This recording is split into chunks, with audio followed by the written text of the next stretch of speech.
Yeah, those experiences, Joe.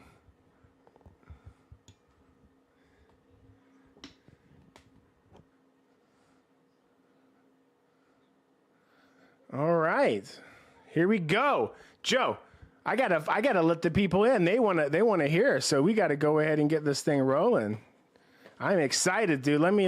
As soon as my mouse starts working, at least I think that in 2 seconds when I flip the channel to you, I'm gonna unmute. So don't speak yet because they can't hear you. Okay. You are live, brother. Hey, first of all, I miss you. Holy crap. It's only been one extra day, but why does that one extra day feel like it's been a year? I missed you, brother. It's so nice to be back here in the booth, chopping it up again. How you doing, friend?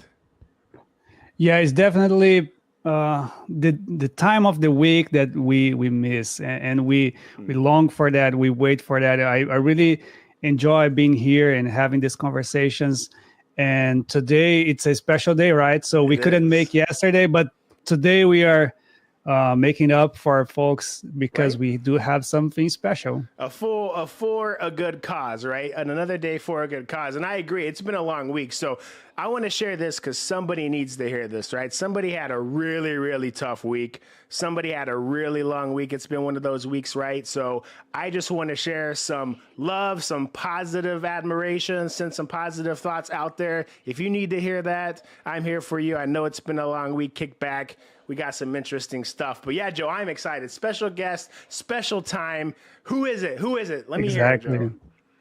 Yeah, first of all, special time. You know, we want to engage with folks across the globe, right? So today or tonight or this morning, we are going overseas. We are going live on EST, right, on Indian Standard Time. And we have no one but Mukesh Kala. Woo! There we go. The drum roll. Yeah, I don't want to get as good a drum roll as you, brother. He's a superstar. Absolutely. He's 4 times MVP, UiPath MVP. He's a LinkedIn top voice. He has an incredible YouTube channel that even UiPath folks rely on his videos when they don't know what to do. Right? So absolutely. It's incredible. I already watched his videos many, many times. And you helped me a lot already, Mukesh. So today, I'm so pleased to have you here. And again, I just want to shout out because it was a very short notice. Yes. I talked to you a few hours ago and you just signed me up. So yeah, thank you very much, man. I appreciate it. Thank you. Thank you, both of you, for inviting me. It's always a pleasure to talk to the community, people with the same skill set, same passion towards automation. And yes, let's see what we get out of it yet. So, man, and I know, right? Excited to be here. Right. We got a lot of questions. And I agree, right? I have the same sentiment as Joe, right? Incredibly impressive resume. What you've done in the community, it stands on its own. Right. I was just, eyeballing your YouTube channel and what you've done for people who are trying to get jobs and the interview, series that you've put out.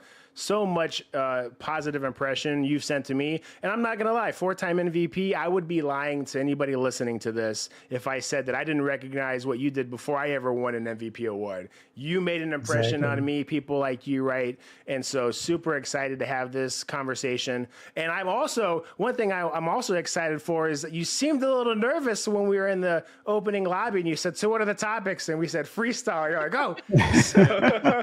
Yeah, I thought it's going to be some predefined agenda, right? So whenever I join such session, there is an agenda, but it's good that we are just talking, right? There we go. Let's see. Yeah. Cool. Something that GPT couldn't write, right? Couldn't- There we go. Yes, exactly.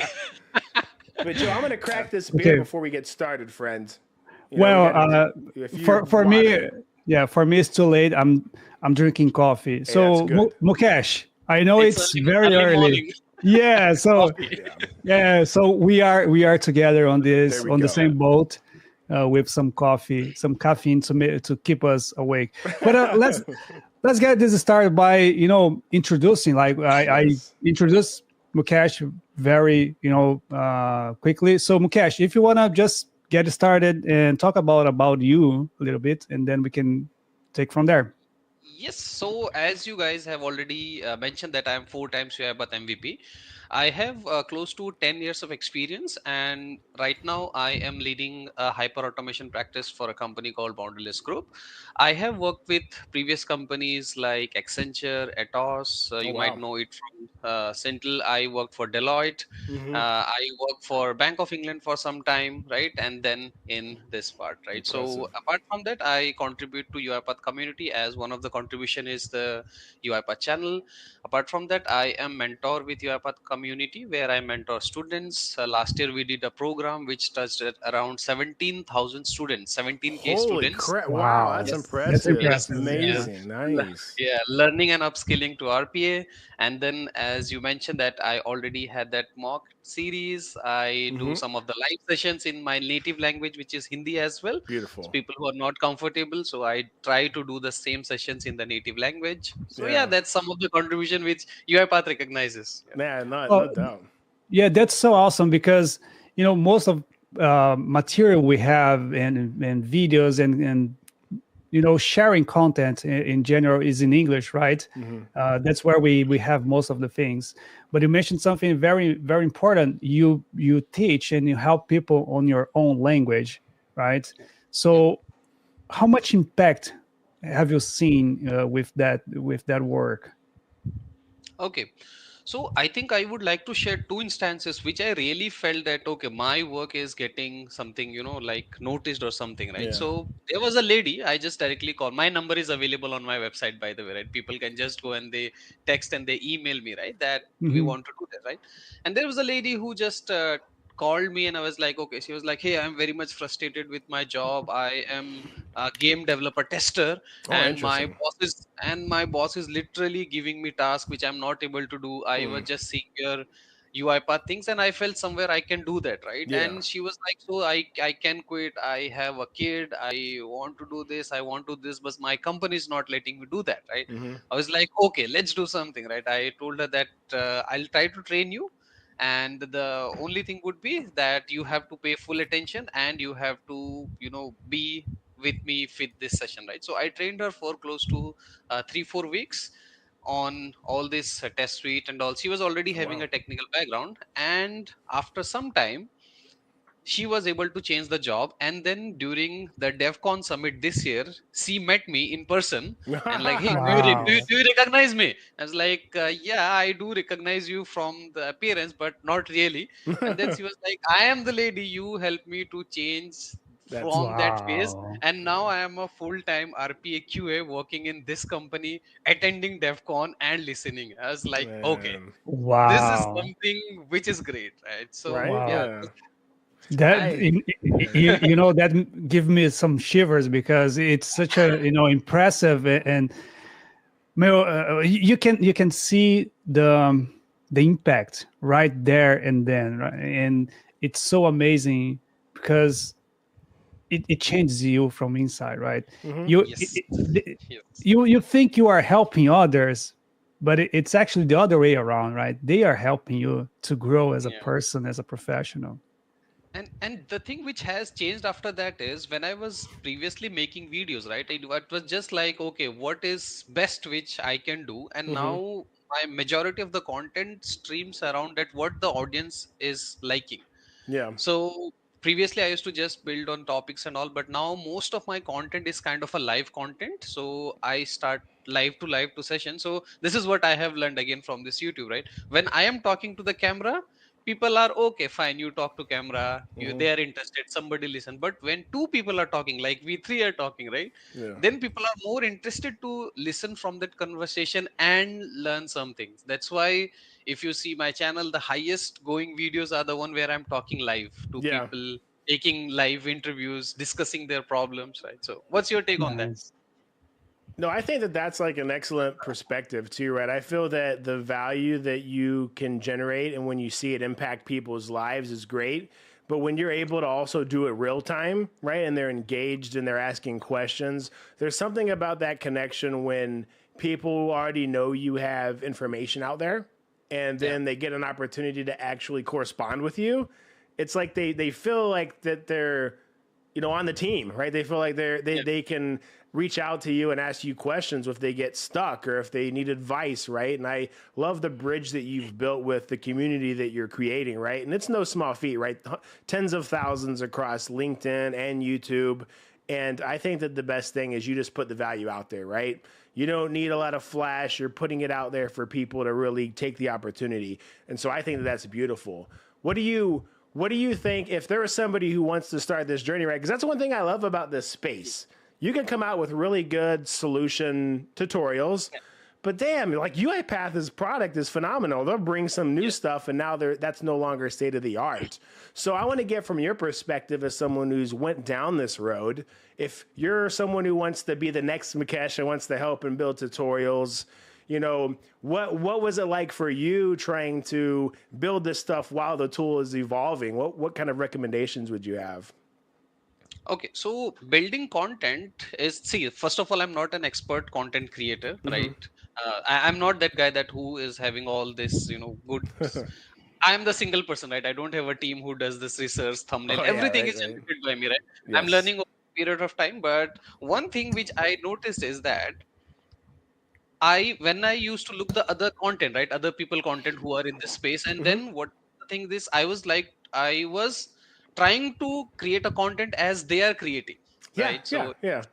So we Yeah. always follow. So I follow a very big creator, and I say, okay, he said that, let me try to do that, right? Yep. And in that process, you lose what you actually have, right? Yeah, So true, then true. what I did is I stopped looking the content for reference. If I need education, yes, but Yeah. for how they're creating, I don't look that at all. That was the first change. The second thing is I just don't go by that thing that, okay, this content is already available, why would people like to watch my content, right? Mm. That's not the case, right? Yep. If it was the best content, it would have been highly ranked, right? So Mm-hmm.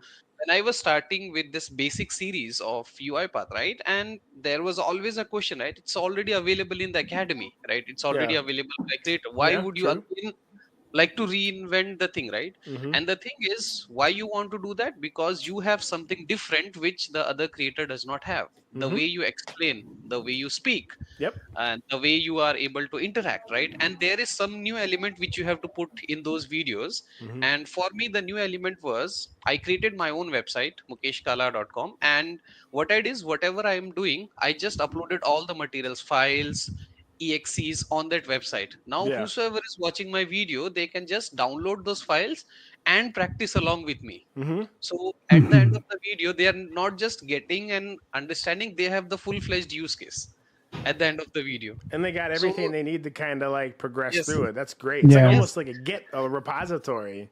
That's Yeah. cool. So the one thing I like that you even called out right there was that, if you're just starting out, don't be afraid to, emulate another content creator that you enjoy watching, right? Until you get to a point where you feel like, now I don't want to be like that person. I'm losing my identity. Let me go ahead and try my style. So I like that. Well, yeah, we all need inspiration, right? Yeah. We don't have ideas out of nothing. We have Mm-hmm. to see someone doing something that is going to trigger an idea or an inspiration for us to do something similar or even different, right? Yeah. I used to play the drums. I still do some, very amateur, but I have these drummers that I love to listen, and it was funny because I would go to drum clinics, Yeah. and after I got back from the clinic, my I had like this garage band, and my colleagues would say, "Man,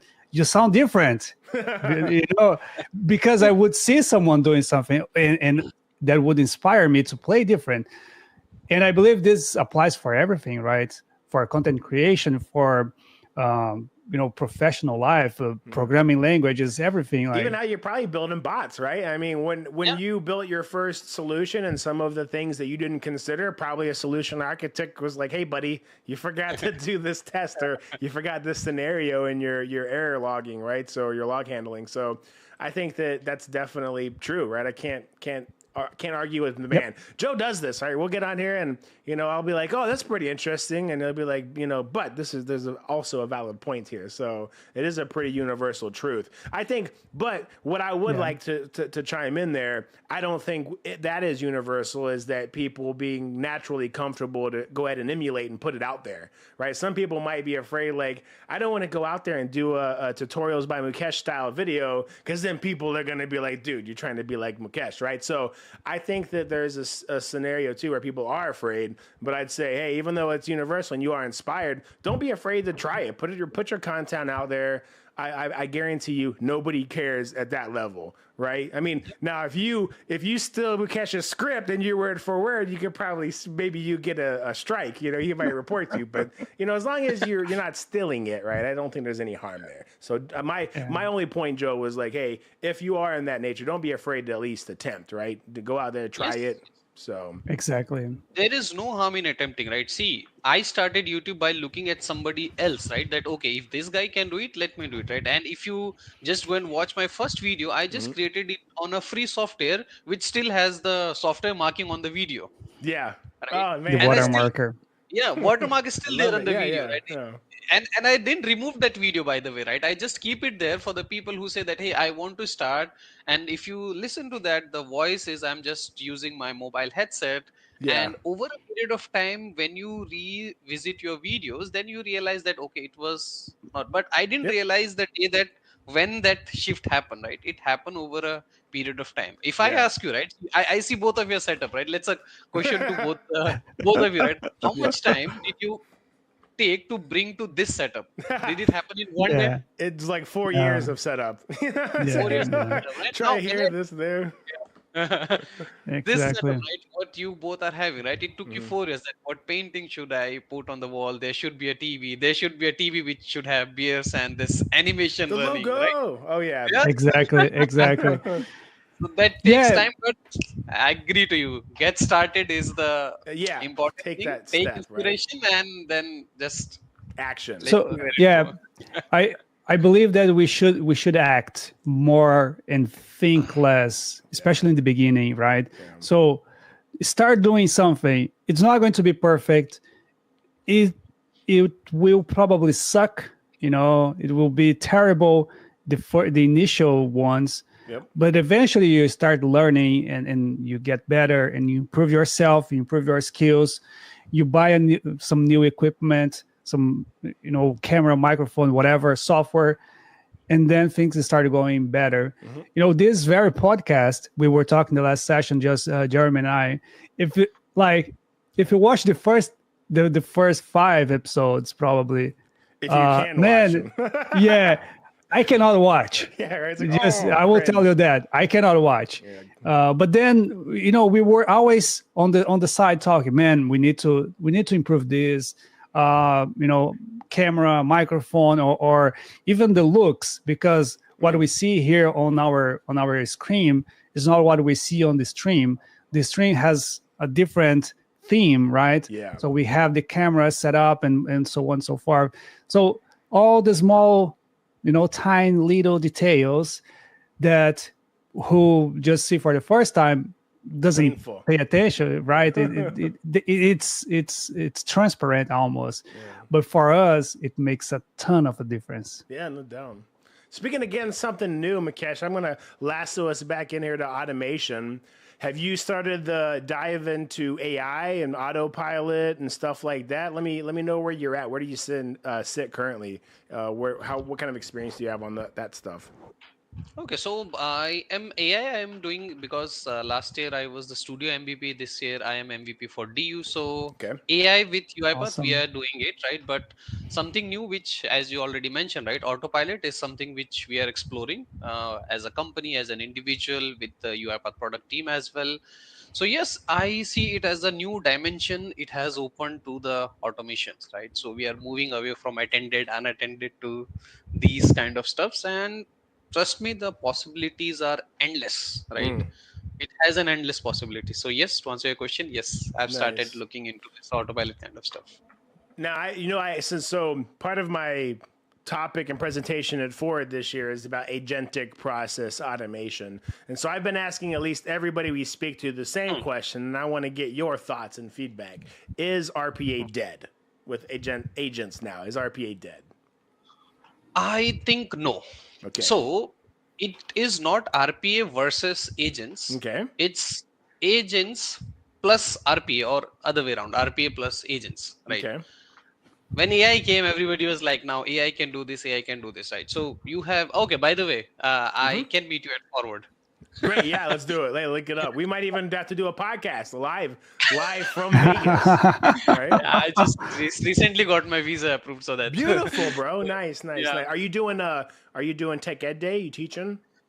I didn't actually applied for that. The reason for that, I was not having a visa. So now I have my visa. I have to reach out to the team, to you first, and maybe other people, right? If you want help I on do. this. I have his Tech Ed session. Let's catch up offline and let's make it something cool. Hey, and it's studio. Cool. It's a studio web. Yes, Studio yes, Web. cool. Right now, Okay. I've been messing around. I'll show you offline, but for people who are listening in or tuning in later, UiPath an automation platform tool. They have a new capability called Autopilot. You can do really cool text to text to applications, text to test cases, text to anywhere. So I've been messing around with that, and currently I'm doing some text to apps using Autopilot to build forms and stuff. So I don't want to. We'll game plan, but yeah, Yeah. no. I just met with UiPath Yeah. yesterday, and they were like, "Hey, just so you know, you're going to get a project manager to help you with Tech Ed, but that's probably it." I'm like, and they told me it could be anywhere from like 70 to up to max of like 100 people in the room. And I'm like, you're going to give me one person? I don't know, Mukesh. You've trained people before. I don't know if you've done it live in person. I've done Yes. that, and like, if you're training like 40 plus people, like you need more than one person. You're gonna have that Yes. guy like, oh man, my connectors don't work, or oh man, and they don't have a package installed or something. So I'm getting Yeah, excited. I'm getting excited, Joe. Sorry. if you don't get anyone, you have me to support you. There you go. Beautiful, beautiful. Man, what a Okay. deal, dude. I love this. This is awesome. We're gonna fight, dude. Every Okay. time Joe brings somebody on the podcast, some crazy thing happens. This is beautiful. But hey, so have you? Okay. What do you know about? So you said, okay, we'll get back to the topic. You got me all Yeah, excited okay, for it. agents, So agents, the agents, okay, right. yeah, the agents. So it's agents and RPA. What's that look like? How does that? Can you give me an example of what that Okay. looks like in real life? Okay, cool. So let's take Joy as an example, Joy, right? So he's a senior executive in a company, right? Imagine he opened his own company and he's a very big guy. I know he's a big guy now, but he has a lot of work to do, right? Yes. So some of his tasks include like Hey, he wants Bo. to reply to an email, or he Yeah. wants to know that, hey, what is the status of my projects? Or he want to know who in my team has not submitted the timesheet, or he simply have received an proposal email and he wants to reply to that, right? So he comes to office and he see that, okay, I have these 4 5 tasks which are lying. Okay, cool. So now what does he do? First thing is he has a secretary who does that for him, but that's not the case because it's all his personal stuff, right? Yes. He can do it manually. Second thing is he can use RPA to do all this task of running in the backgrounds. He can use Gen AI to copy that abstract from the email and generate a response. For his normal queries, that status of my tickets and all, he can maybe use a chatbot, right? Yeah. But now, if you see, for all these problems, you have all these solutions, right? What Yeah. if Yeah. I give him? What if I give him a single solution and say that, hey, you just have to use this agent, and that will do all of that for you, and that will come to your answer also, right? So I give him an agent that is an interface, right? It can be Teams, it can be Zoom, it Yeah. can be your UiPath assistant where you have a chat interface, right? He just goes and say, uh, get me the status for this project, right? In the background you have an LLM, you have an Gen AI understanding the context Okay. and triggering that automation which is going to the API of your project list and getting that information back to you, right? Okay. So Okay. is RPA dead? No, right? Because it is still complementing the agent. Yep, I love that. So we opened the Wow. can of worms. I could ask a billion questions from here, Joe. But what I know you probably have a thought. What do you have anything Yeah. off the top, What or do you you want me to think? Yeah. jump in with my questions first? Man, to be very honest, I am just enjoying this conversation. Just by listening, I am already feeling my thoughts. Okay. But yeah, definitely. So did this? Your thoughts are pretty much what we already heard from other folks, right? So it Yep. leans toward the same theme. Let's put that way. But one thing that I am also interested in is, and Jeremy knows that, is the longevity of this whole thing. We know, RPAs come. It's been around for quite some time. Um, when it comes to agentic, do you think this is coming to stay? Or do you feel this is just something sparkling that everybody sees as the new thing and is going to fade away in some time?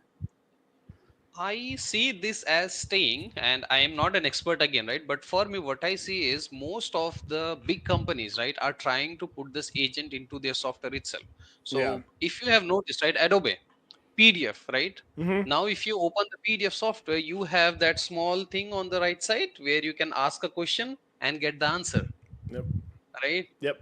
Again, Copilot, Microsoft Yep. is having that Copilot, right? Correct. UiPath is going to autopilot, right? Mm-hmm. So Mm-hmm. if some big shots, even if I know it correctly, even Salesforce or some other big thing also have got this.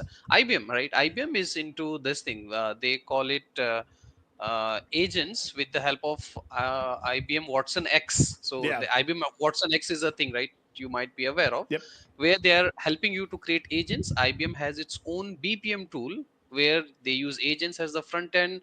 They Mhm. use Watson as the chat interface. Use BPM to trigger the automations, Mm-hmm. right? So everybody is trying to go there, so there is something, right? It may be a bubble, you don't know, but the kind of use cases it is solving is pretty interesting, right? When I actually talk to some of our customers, right, and they feel like, okay, if I have to run an automation, I only have two ways, right? Either I schedule it today if I exclude agents, or I have an attended automation, which means that I Mhm. have a dependency on that small attended interface to trigger it, right? And the Yes. other thing is I cannot run it with my inputs. Mm-hmm. How about you have a chat like interface where you just say that, hey, give me my bank statement, and then the chatbot asks which bank. You say my JP Morgan, and then say which account, this account.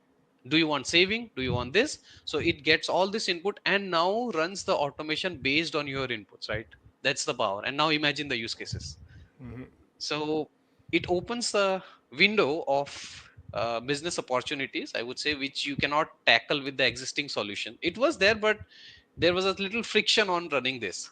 So that's what I see happening with agents. What's your take? Yeah, I think that it's accurate. I'm kind of bullish on it. I talk a lot of trash about what it currently does and the hype around it, right? Because to me, right now, they're language models, right? Unless you're talking about RAG, even the improvements from GPT-3 up to 4.0, right? The improvements that were made aren't because of the model got better. They're doing their own agentic process where they're doing reflection and they're doing some of the stuff you were mentioning where it reinfers and loops back through the process to provide a better output. You mentioned a very key point about building LLMs, and this is a current problem with the one-shot and the two-shot models that we have now, where you Yeah. just kind of give it a prompt and it gives you back an output. And the people at Microsoft, the key people at the senior level, they understand this issue that models need to be able to do like humans do. And if you tell me to get you something, I'm not aware which bank account, I'm going to ask you, well, which account, right? I'm going to ask you for more context. And so they're going to build that in. I think these agents will get smarter. I actually think that this technology is so powerful. It needs to get more powerful. It needs to get about 4x to 5x stronger in its capability to really get what we need out of it. But I see that and this is, I would love to get your thoughts on this, Vikesh. I see this not as it going to have like some tiny impact. I think that this will have as big an impact as the operating system itself, and that it's going to completely change how businesses the operational model. It'll change how people create their business model and how it orchestrates, right? I won't need to have these super pillars of finance or, HR. I'll be able to build these micro teams and have technical people on those teams, and they can build solutions all day, right? These things, not only do they give you some text back, they can create code, they can build applications. So you're talking about the cycle to give businesses operational functionality to meet customer demand is greatly, exponentially being reduced. And I think it's not just going to have an impact temporarily, it will, but it's going to not just be a chat agent, it's going to change the entire way the businesses function. That's my crazy hypothesis, but that's what I think it'll have long term. And you are spot on there when you mention the HR use case, right? So with my company, right, I have some other MVPs. We are continuously exploring that and showing this solution to our customers, right? So we already have a working version of agents both in cloud as well as on-prem, right? Where we say that, hey, we have this agentic solution. You have a use case, we have the use case, right? And the popular use case which pops out is this HR, right? Yeah. Now, just imagine candidate onboarding, right? Yeah. You have to do different kind of stuffs, right? You have to first check whether this guy has all its information, whatever he gave his from his education and all, right? You have to verify that. Then you have to verify his previous employment. You have to validate his salary slips, maybe if he's an experienced guy.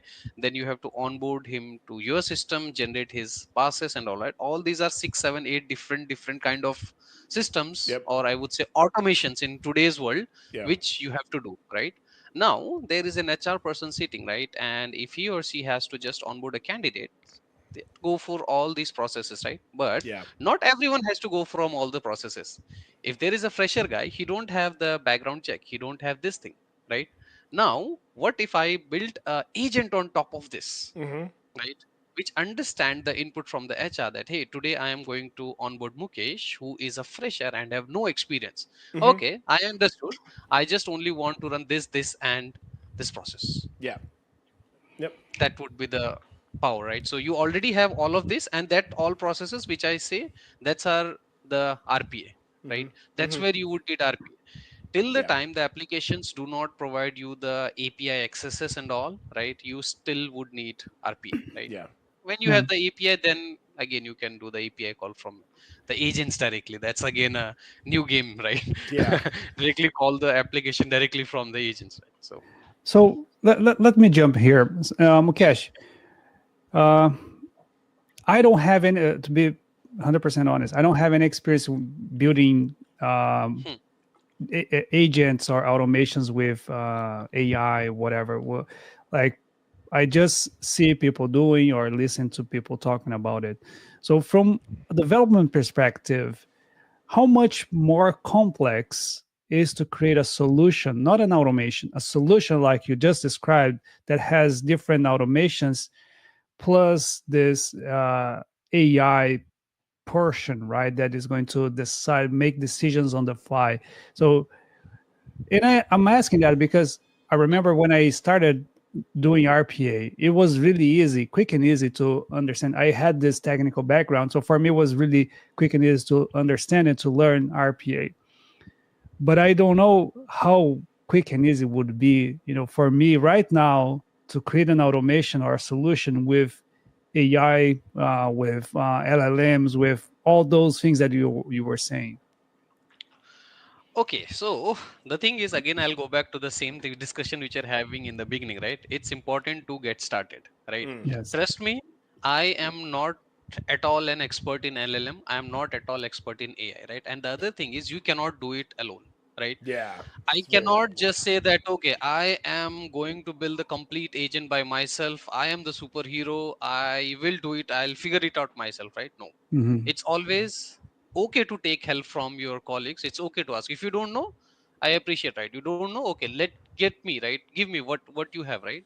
So Mhm. how do I get started, right? So first of all, we started with the basic thing, which is the GPT, right? How does GPT work? And you would see some of the content on my channel as well, because whatever I learn, I try to share it to the other people, right? So we started with something. What is GPT? How is GPT getting involved? What GPT-4 can do, to give you a background of LLMs, right? The next thing is, how do you integrate that with your existing solution, right? You are an RPA developer, you know how to call APIs, right? Simple thing, right? HTTP Mhm. request, call an API. Use Mhm. the same thing and call the GPT API. So what you have done is, you understand the background, you created an API from UiPath, you hit the API, now you have response in your UiPath Studio, and you are one step into the LLM world, right? The Mhm. next step is, you will find that, okay, when I'm talking to GPT, it is giving me context from all the world. I am asking what is in my bag, and it is giving me response from all the world, right? And then you start Mhm. looking for, okay, that means I need to have a RAG where I need to train my thing onto my data, right?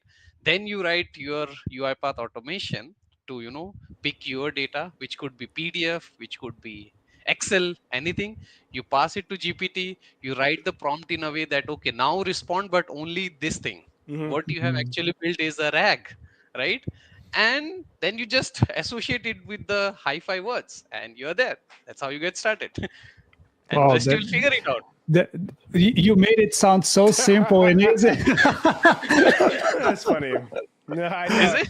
Yeah, so in that regard though, like you were speaking and kind of talking on it. First, my first point is like, hey, it's this kind of work. Unlike RPA, RPA is almost a solo man show or solo woman show. Yeah. You can kind of build a solution one to start to finish yourself, right? But here you're saying too, like with LLMs, right? And it's when if you're not an expert yourself, and even experts, so you should rely on somebody to kind of help you and build out these solutions. But it kind of makes me worry too, because even in your HR use case, let's take another one where we're using RAG for like policies, right? As soon as the policy changes, if you have an updated, whatever your methodology is for RAG and how it chunks up that data, and so actually that's my question. So I have two questions. First, I had somebody reach out to me today. We were on a phone call, and he asked me this question, and I don't know because I'm like Joe, where I dabble and I watch enough YouTube videos to sound smart on a podcast, but I don't, I don't build any solutions.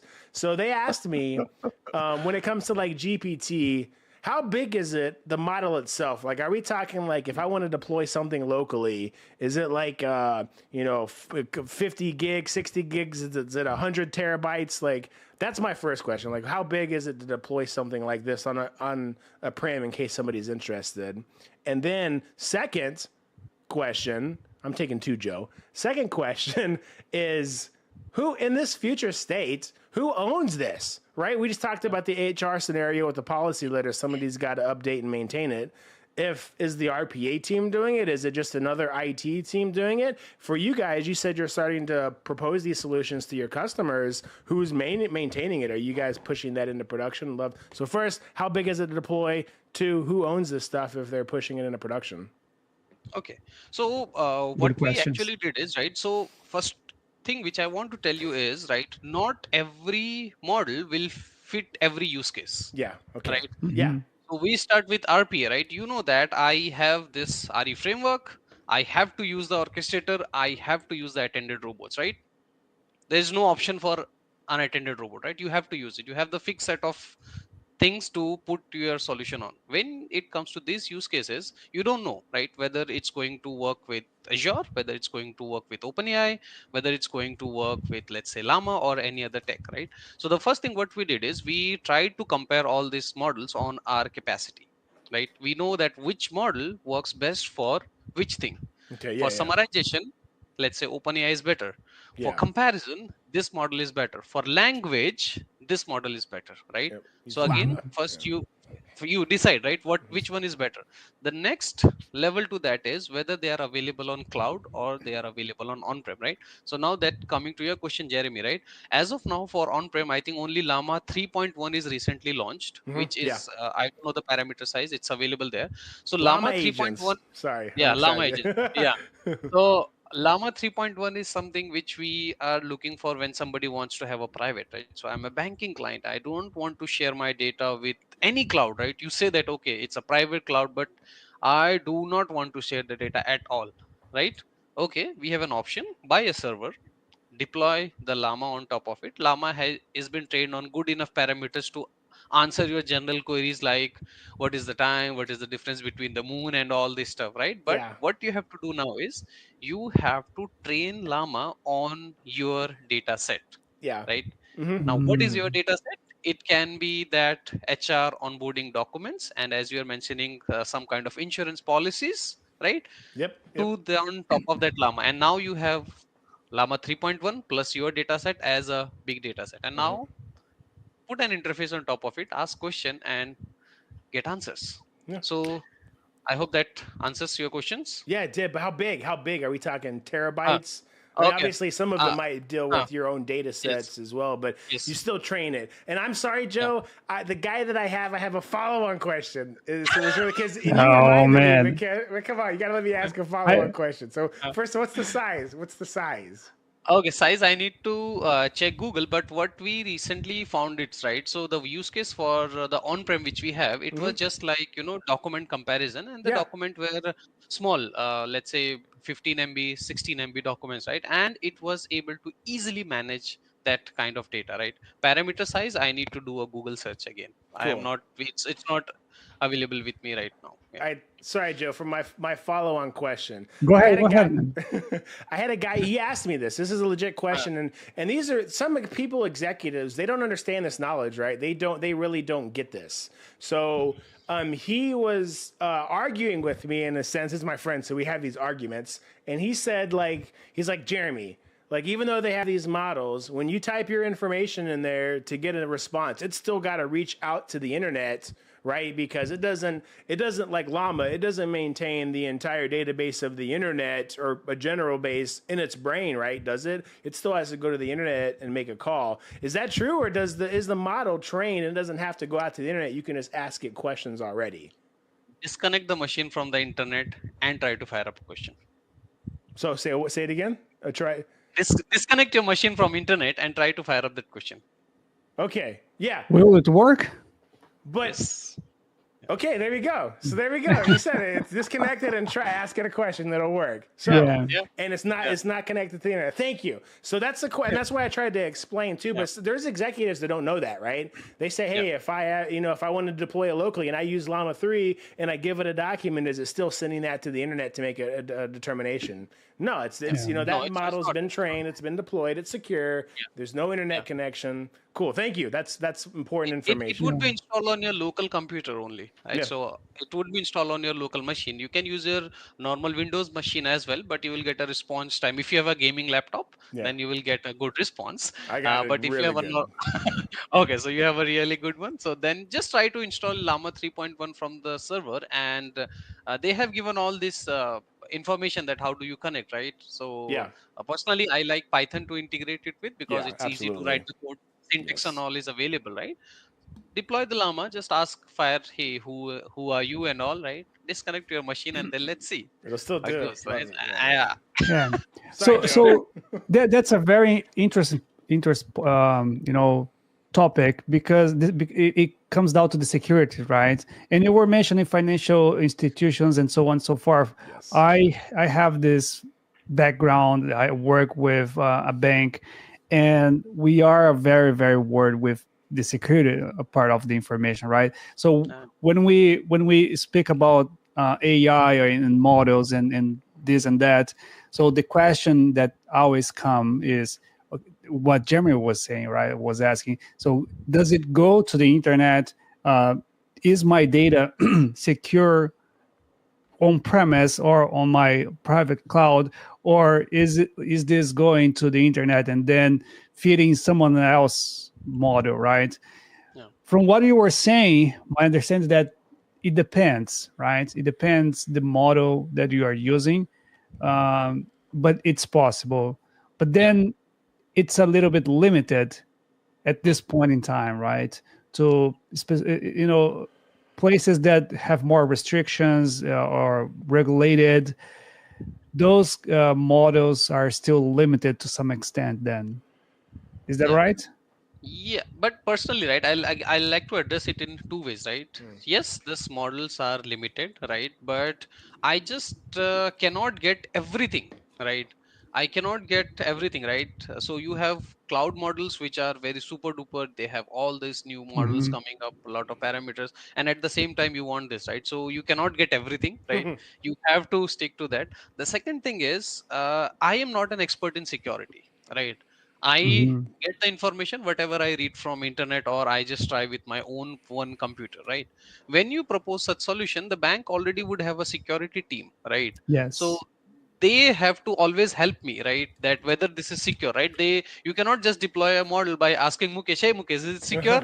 You say yes, okay, let's deploy it. Sure. And then later, and later you find out that it's uploading data, right? See, I'm not an expert there, right? I'm an Yeah. RPA developer trying to integrate Hmm. all these different techs, right? You need to help me with your security questions, show me that what is not working, right? And I'll try my best to fix that, right?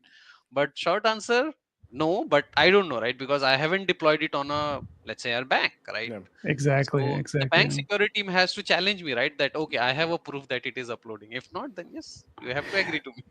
Jer- Touche. Jeremy, I think we were talking about this the other day, right? Yeah. And one thing that I was saying that if I am a developer, I will keep pushing until I see a stop sign, right? And Yeah. then when I say stop sign, I will stop, right? So it's exactly what you said. Like I want to create the coolest thing that I possibly can, right? To demonstrate how cool I am, Yep. and until some security professional says no, you cannot do that, I'm not going to stop, right?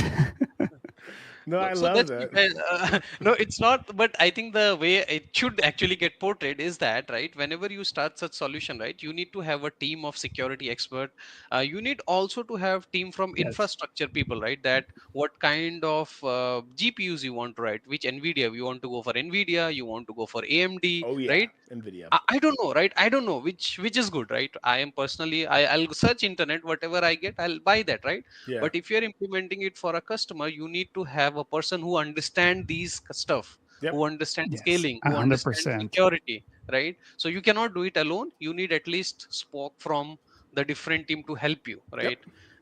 200%. Team of 200%. yeah, Yeah, yeah, I important. It's agree. important. Yeah. Yeah, I agree 100% with you. I was mentioning that this, but of course I wouldn't do that, right? Just to be clear, right? This is a Just to be business clear. podcast. So I wouldn't do that in real life Yeah, on prod. because we are public here, but I have to say that, right? It was just a joke, but Yeah, no, no, but no. yeah, no, I totally agree with you. Like being onboarded with architects, with security office, and everybody that has to be onboarded to Yes. make sure you have a great solution. So you not only you demonstrate how cool you are, but Yeah. also you make sure that everything is secure, And is I, following and the I, and top of standards. that, I am covered, right? I am Yeah. not getting fired up. I'm not getting fired if anything screwed. Hey, So you man. all are with me. You definitely This is don't want so to cool, put somebody man. else's data out there, right? Dude, Uh, I had a situation, right? I want to throw this out for a funny laugh, right? I had a situation back in my consulting days where I had a developer. We just implemented CI/CD, Yeah. and the developer had built some code, and he checked it in and went home for the day. And late in the evening, I get an email from the client's IT security asking me why their code, code for their bot is on the public GitHub repository.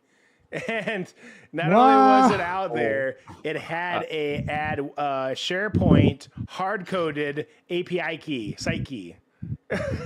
And Wow. and they found it before we found it. They had some sort of tech that was crawling GitHub and found their name in the code repository that'd been published. And so the crazy things happened, right? What happened is the developer was on their machine and they forgot to they had some their personal GitHub repository connected, and when we implemented CI/CD, there wasn't a check and they didn't connect it, or they didn't make the right connection, and then boom, somebody's code's in there.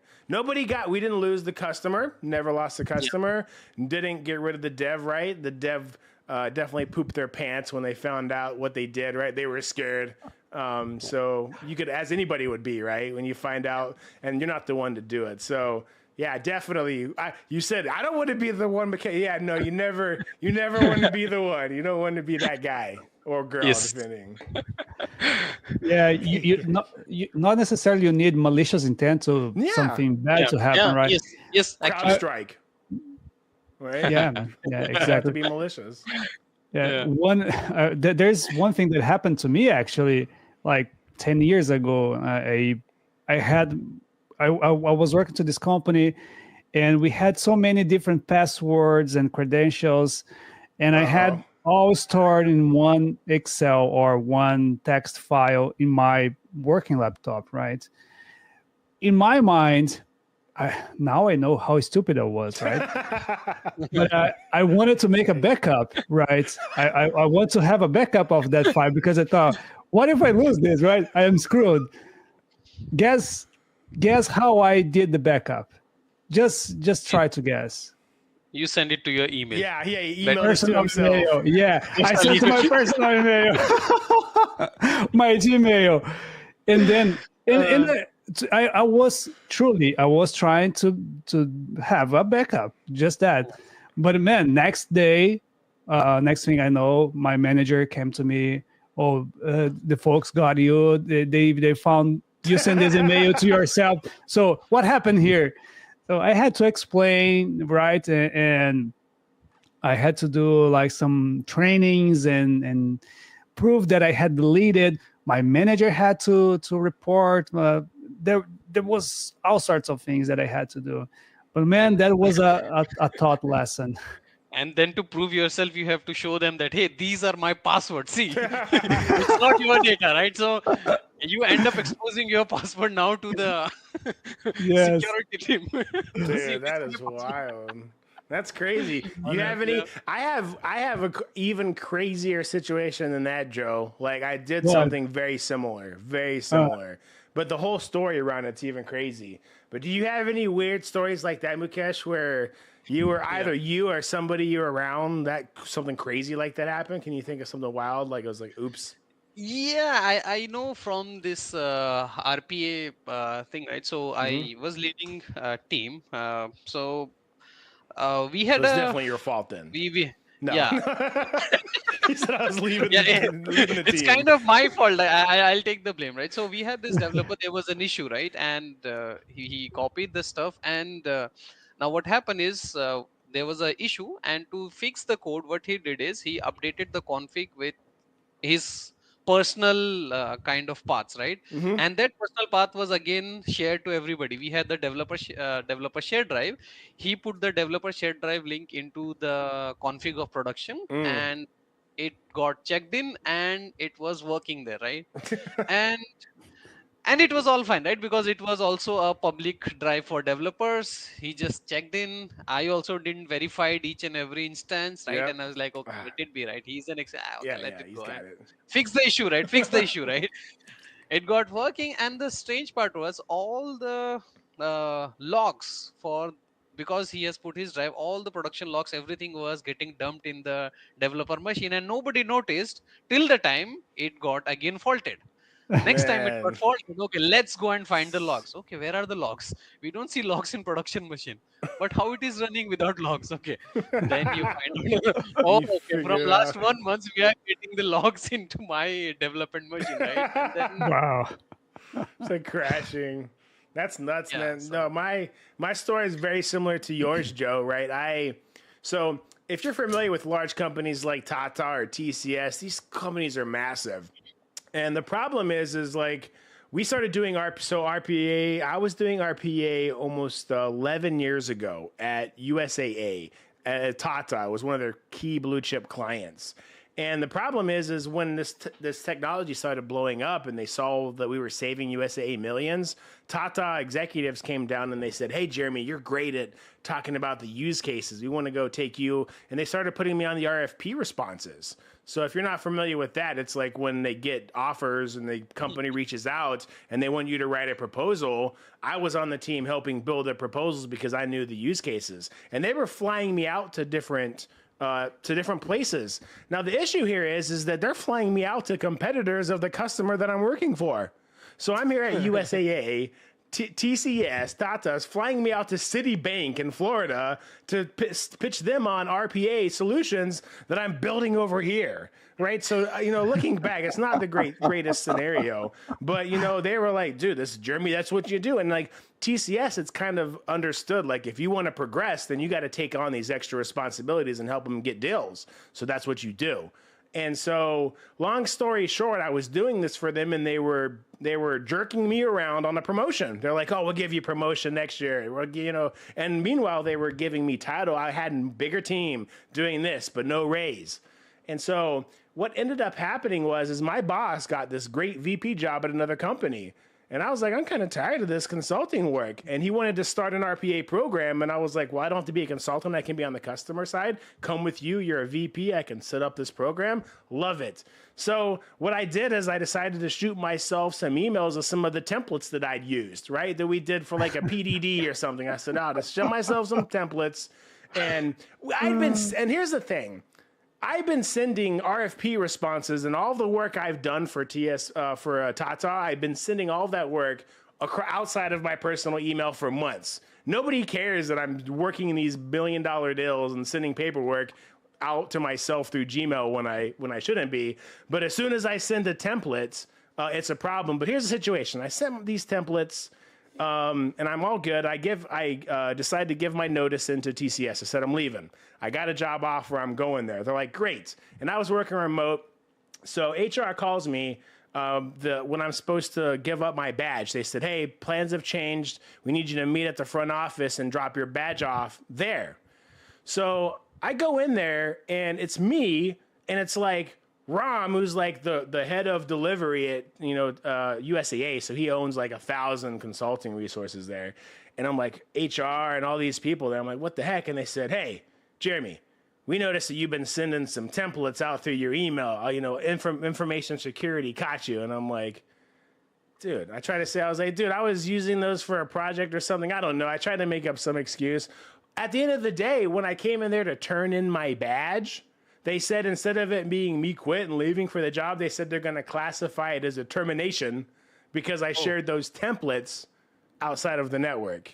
And I was like, oh, that's nice. So literally I was in a situation just like you, Joe, where they were like, hey, you share these templates. And even though I was leaving, they decided to like stick the knife on my way out and say, hey, well, we're going to change it because you sent some documents, even though I've been doing it, right? So I think companies are kind of weird about that, You win this trend between all three of us. Right? I know, it's crazy. You have it documented. Yeah, right? Documented, like, dude. So I don't, and at the end of the day, like, I don't, if you have like you got to think this is 11 years ago, their PDD, SDD, reframework didn't exist, right? Exactly. So when you're setting up a program from scratch, it's like, dude, all of this stuff at USAA, I created it. None of these documents existed, so I built these templates.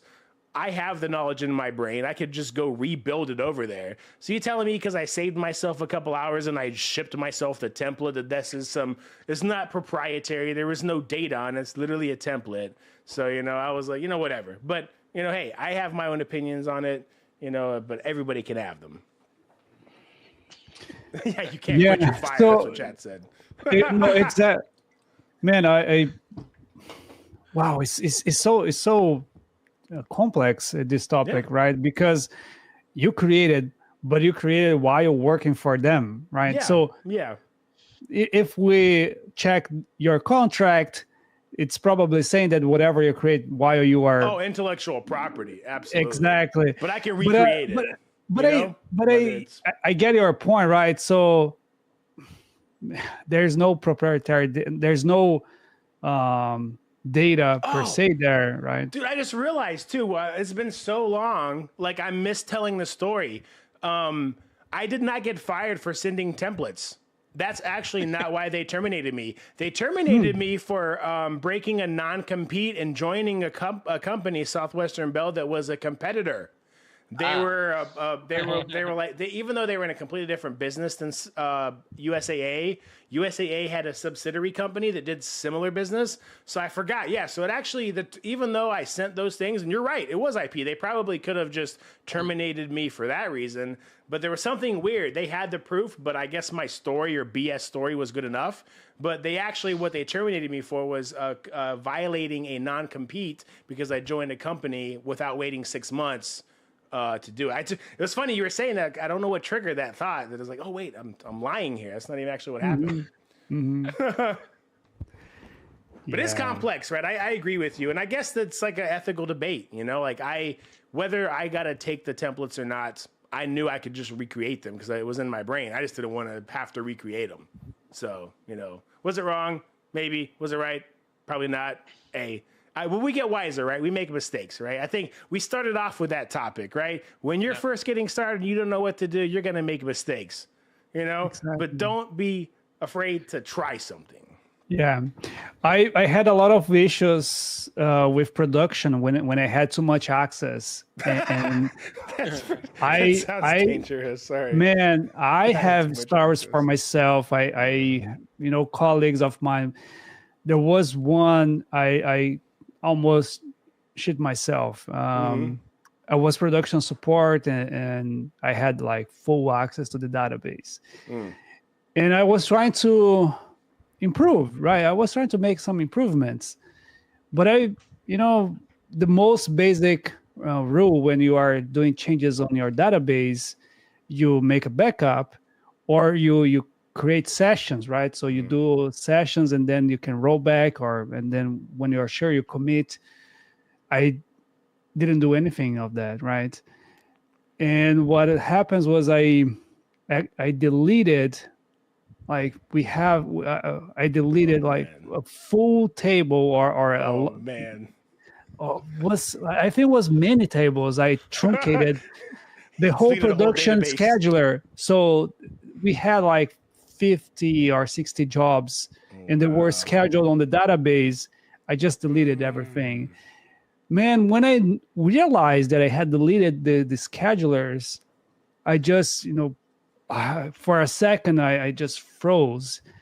But then, for a few hours, I worked silently,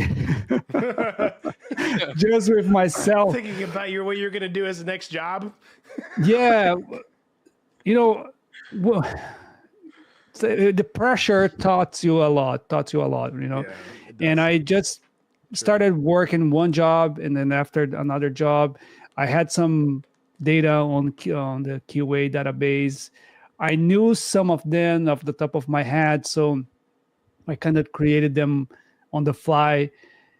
After I had to work some good 5-6 hours on this, but then I put everything back. Nice. But that that was That had to have been When a you talk very about stressful. what an experience, man. when you talk about this production support and a developer, right? So when I used to work as a developer, right, and now I am a manager, right? Yep. Now I so when you I was a developer, right, and I have to do a small code change. It was just like a small config change, and the support team used to say me that, hey, you have to have this change request, you have to have Yep. this, you have to have this here. And I was like, why are these guys not technical, right? Why are Yeah, these guys not technical, right? It's a Yeah. simple config change, just make A to B and the thing is Push working, the right? Why code. do you have what's the push the exactly. code, that's it, right? And now that was my, and I used to always fight with my boss that, hey, see, this is what I have done, you are stopping me, you are holding my hands with these policies, with this, Yep. then Slow blah you blah down. blah, with this, so you're slowing me now, what's the, and now when I am at other side of the table, right, and Yep. now I realize, Exactly. seeing, listening all the stories, right, these are all important things, right, Yes. to document, to have that process in place, right? So, and not to Absolutely. have that access, right? Mhm. Previously I used to Exactly. fight like that, hey, I built all this 60 robots, right? Why can't I have access? And now I Yeah. realize that, okay, if I don't have that access, it's good, right? Yeah. I have to It's just request awesome. it. It's awesome, right? It's awesome not to have everything, right? Yep. Previously Exactly. I used to like, "Nah, I should have all the admin access," and now I'm like, okay, the less access I have Yeah. The and better. I am responsible for my thing, it's good. Yeah.